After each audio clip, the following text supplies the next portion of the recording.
కొన్ని దినాల యొక్క నియమాన్ని పెట్టుకొని మనుషుడు జీవిస్తూ ఉన్నట్లుగా చూస్తాం.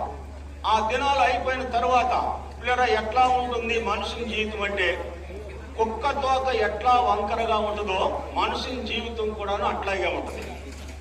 ఒకసారి మా బాబాయ్ గారి కొడుకు ఒక నియమాన్ని తీసుకున్నాడు, ఓ 40 రోజుల నియమం. కానీ ఇంకా 2 రోజుల్లో ఆ నియమం నుంచి విడుదల పొందుతాడు. ఈలోపు కుటుంబంలో కొంత గొడవ అయినది. గొడవ అయ్యేటప్పటికి మేమందరం వెళ్ళి మాట్లాడుతున్నప్పుడు మరి వాడు పలికిన మాట ఏంటంటే, వాడు నా దగ్గరికి వచ్చి అన్నాడు, అన్నా 2 రోజులాగు నా సత్తా ఏమిటో నీకు చూపిస్తాను అన్నాడు. అంటే 2 రోజులు ఏంట్రా దేనికని నీకు అంటే, 2 రోజులు నేను వేసినటువంటి ఈ డ్రెస్ తీసేస్తాను, ఆ తర్వాత నా సత్తా ఏమిటో చూపిస్తాను అన్నాడు. అంటే అర్థం ఏంటి? మనుషుడు రక్షించబడడానికి లేక పాపము తీసివేసుకోవడానికి ఈ లోకంలో బహు భయంకరమైనటువంటి కష్టం పడుతున్నట్లుగా చూస్తాం.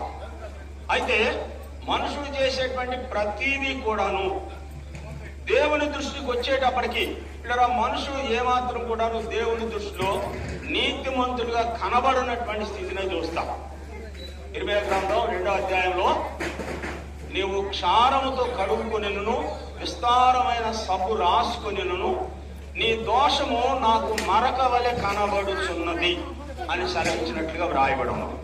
పిల్లరా, ఈ మరణాన్ని నుండి తప్పించుకునే వరకు మనుషుడు పడేటువంటి ప్రయాస చూడండి. యెషయా గ్రంథం 44వ అధ్యాయం, యెషయా గ్రంథం 44వ అధ్యాయం 17వ వచనం గమనించండి. యెషయా గ్రంథం 44వ అధ్యాయం 17వ వచనం. దానిలో మిగిలిన భాగముతో తనకు దేవతగానున్న విగ్రహమును చేయించుకొనును, దాని ఎదుట సాగిలపడుచు